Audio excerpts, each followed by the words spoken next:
La mentira del oro como farsa monetaria. Bienvenidos a Contratesis.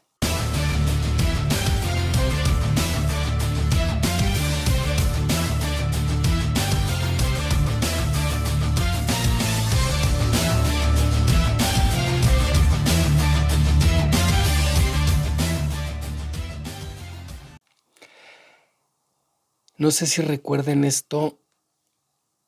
He dado instrucciones al secretario del Tesoro para que tome las medidas necesarias para defender al dólar de los especuladores y suspenda la convertibilidad del dólar contra el oro y otros activos de reserva. Richard Nixon, 1971. ¿Y este güey qué? ¿Qué se cree?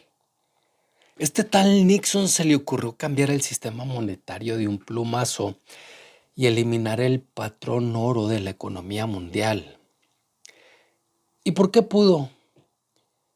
¿Y cómo le explicamos al mundo que el oro solo es un constructo fiduciario? Y en último de los casos, ¿qué importancia tiene ese metal? En la economía lo que importa, siempre ha importado e importará es la imposición de poder y la narrativa que se exprese para soportar la dinámica económica de intercambio.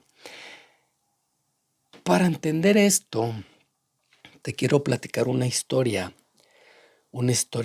ridícula y fantástica que me encontré en lo más profundo de una biblioteca interna construida en mi imaginación, hecha con paredes de humo, techos de éter y un sublime piso de mentiras ajedrezado con negros y blancos. Pues bien, como debe iniciar todo hermoso cuento, érase que se era un niño llamado Richard, distraído y soñador. A Richard no le gustaba la escuela. Él prefería cambiar la escuela por el bosque y caminar por él, hablar con la nada.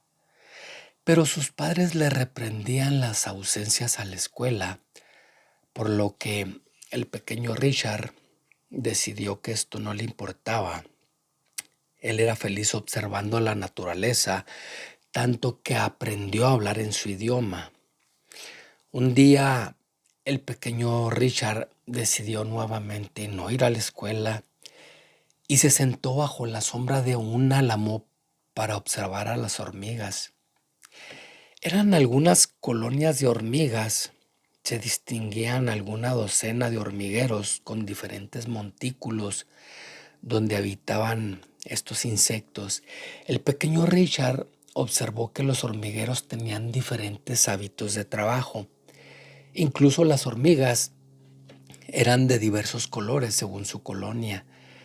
Ellas tenían diversas tareas. Unas, por ejemplo, recolectaban alimento, otras limpiaban, otras construían más montículos, otras cuidaban a los bebés hormigas que iban naciendo, etc. Y se distinguía claramente que existía una hormiga reina. Esta casi no salía de su montículo, era protegida celosamente por las demás hormigas, y todos los grupos de hormigas asignaban una comitiva diaria para llevar un tributo a la hormiga reina. Por ejemplo, los recolectores de alimentos elegían la mejor migaja o la mejor fruta recolectada ese día para presentársela a la hormiga reina. Los cuidadores de bebés siempre presentaban al bebé más pequeño que hubiese nacido ese día. Los constructores de montículos presentaban una maqueta diaria de las nuevas obras. Pues el pequeño Richard se fascinaba de ver la dinámica de las hormigas que siempre regresaba al siguiente día para observar esta socialización económica. Un día después de Una noche torrencialmente lluviosa, el pequeño Richard observó que la lluvia había traído a la colonia muchos cambios. El agua arrastró muchos alimentos, frutos apetitosos, hojas de laurel, insectos muertos, sales minerales, etcétera. Pero también la lluvia destruyó una gran parte de los montículos, por lo que los constructores tenían que repararlas. El pequeño Richard observó que el agua aceleró la dinámica de toda la colonia. Todas las hormigas trabajaban al 100%, construyendo, limpiando, recolectando alimentos, y distinguió algo que pareciera absurdo. La hormiga reina estaba multiplicando sus tributos. Ella recibía 20 veces más muestras de alimentos, 20 veces más maquetas de los constructores, 20 bebés hormigas en lugar de uno solo. Y por alguna razón de la naturaleza, las hormigas se comenzaron a multiplicar rápidamente. Era como una película vista en cámara rápida. Todas las hormigas tenían prisa por hacer algo positivo para su colonia y su hormiga reina. La pregunta que se hacía el pequeño Richard era, ¿será que por alguna tragedia las hormigas se están superando? Al pequeño Richard, aquel día, le castigaron sus padres por no asistir a la escuela nuevamente y le fue imposible visitar la colonia de hormigas por un par de meses. Cuando el niño se recuperó con sus notas de la escuela, finalmente obtuvo permiso para visitar el bosque y con ello la colonia de hormigas. Pero se encontró con un panorama muy diferente y desolador. La falta de lluvias había traído poco alimento a la zona. Los constructores no podían hacer sus montículos porque la tierra era demasiado seca. Las hormigas no se reproducían por la falta de expectativas de vida y por consecuencia la hormiga reina recibía muy poco tributo y en ocasiones no recibía nada. Los constructores no salían a intentarlo por la falta de tierra húmeda. Los recolectores preferían no gastar energía en busca de alimento. No había nada que limpiar en la colonia, salvo las hormigas que morían diariamente. El pequeño Richard no comprende el desolador panorama. Con más dudas que respuestas, saca de su mochila un pan y una lata de sardinas para comer algo mientras sigue observando a las hormigas. Pero cuando Richard abre la lata de sardinas, por un descuido tira el aro metálico que jala la tapa de la lata para abrirlo. El aro de metal queda en el centro de la colonia. Rápidamente, un par de hormigas exploradoras se deja atraer por el brillo intenso de este aro metálico. Sin tocarlo, mandan a hablar a la reina para que observe algo nunca visto por ellas. La hormiga reina, impresionada por el brillo y el reflejo que causaba ese material, inmediatamente manda llevarlo a su montículo. Ella lo observa fijamente durante horas sin encontrar explicación de algo tan bello. De pronto escuchó muchos murmullos en el exterior. Ella sale de su montículo y se encuentra que todas las hormigas de la colonia estaban afuera para poder observar el metal. Algunas hormigas, al ver tanta multitud, comenzaron a repartir las pocas migajas de alimento que quedaban. Otras ponían hojas para hacer sombras. Otras mojaban algodón para que las hormigas bebieran algo. Algunas comenzaron a cantar para animar espontáneamente la congregación. Finalmente, la hormiga reina decide salir con el aro de metal, pero uno de sus asistentes la detiene y le dice: Reina mía, señora mía, le suplico no salga sin un argumento. ¿Sin un argumento?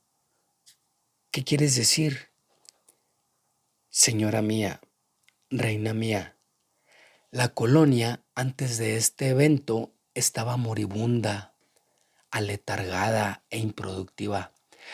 Ahora todas las hormigas están excitadas y con expectativa de tomar nuevos retos.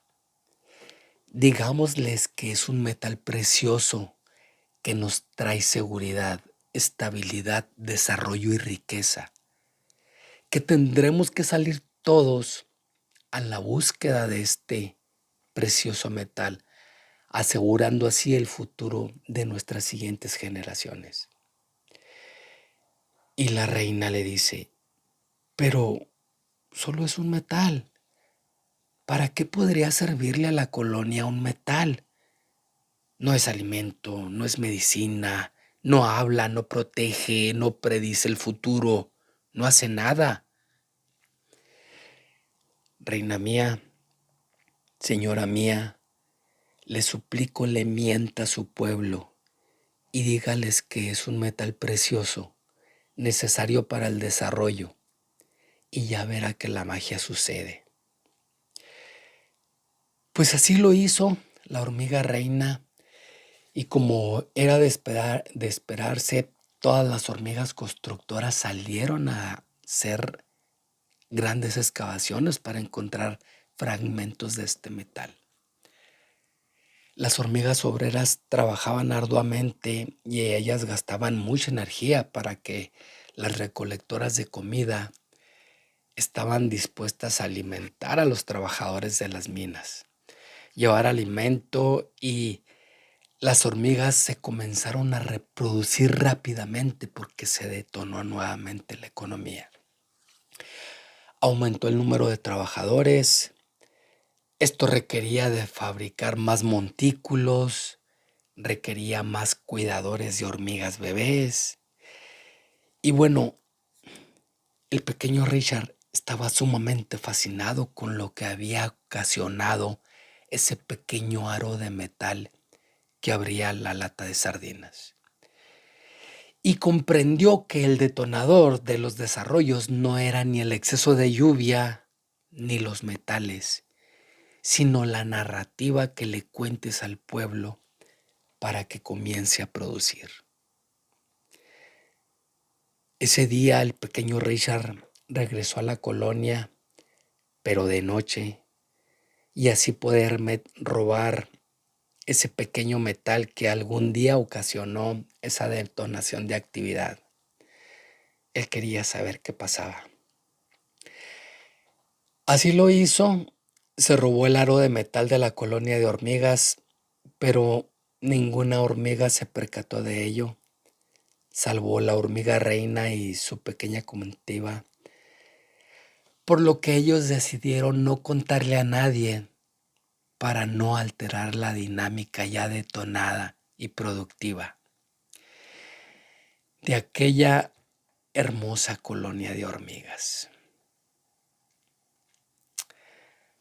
Lo digo ahora y lo seguiré diciendo. El oro es una narrativa inventada para darle sustento a una dinámica económica que necesitaba un pretexto tangible, un sustento que se vea, se huela, se pese, se muerda. Porque somos tan básicos que nunca aceptaríamos una cifra, una contabilidad que ponga rangos a las verdaderas economías productivas.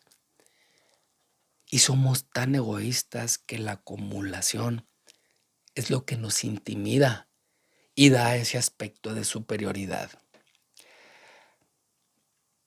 Richard Nixon impone al dólar como medida universal intercambiable, pasando por alto los acuerdos de Bretton Woods, y desde ese entonces el dólar es la narrativa económica que nos han contado a toda la humanidad.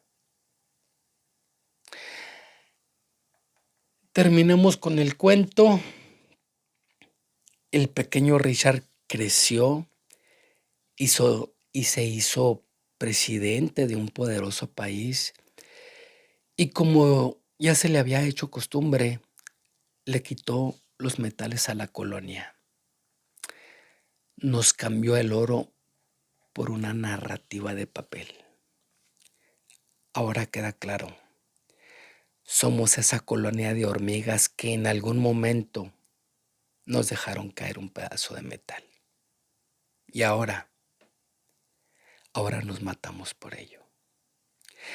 Gracias por ver y escuchar mis podcasts. Nos encuentras en YouTube, Spotify. Y te diría que nos busques y nos compartas, pero prefiero verte libre, pensante, respirando. Recuerda, yo soy Gabriel Castañón y aquí estaré la siguiente semana.